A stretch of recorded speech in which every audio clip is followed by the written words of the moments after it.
Hola, estamos aquí en la Plaza de Ayuntamiento de Valencia luchando por el cambio climático con Vicent de Alternacop. ¿Qué es Alternacop? Bueno, pues es una cooperativa que hemos montado 300 socias con la finalidad de compartir. ¿Compartir qué? Pues en este caso compartimos vehículos eléctricos, igual que podemos compartir instalaciones de fotovoltaica, de autoconsumo. ¿Qué opinas del autoconsumo actualmente? ¿Lo ves interesante para cualquier usuario, tanto industrial como residencial?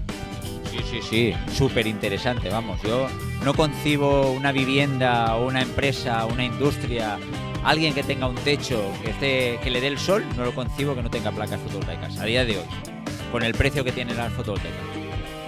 Con lo cual auguras un buen futuro al mundo, a la sostenibilidad, y conseguiremos, luchando contra el cambio climático, que en poco tiempo nuestros coches no tengan tubo de escape como este, que es 100% eléctrico, y nuestras casas se produzcan su propia energía gratis y limpia y dejen de comprar la energía sucia que sale de la red.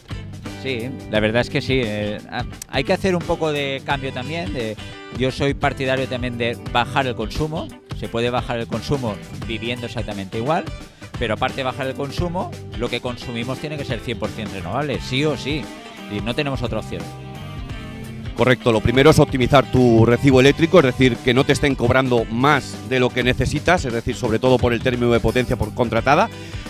Lo siguiente es invertir en eficiencia energética, es decir, voy a reducir mis consumos a la mínima expresión. Y lo tercero, lo que queda me lo produzco con placas solares fotovoltaicas, que actualmente son muchísimo más barato la energía que producen estas placas que la que viene del enchufe. Muchas gracias. Muchísimas gracias a vosotros. Enhorabuena.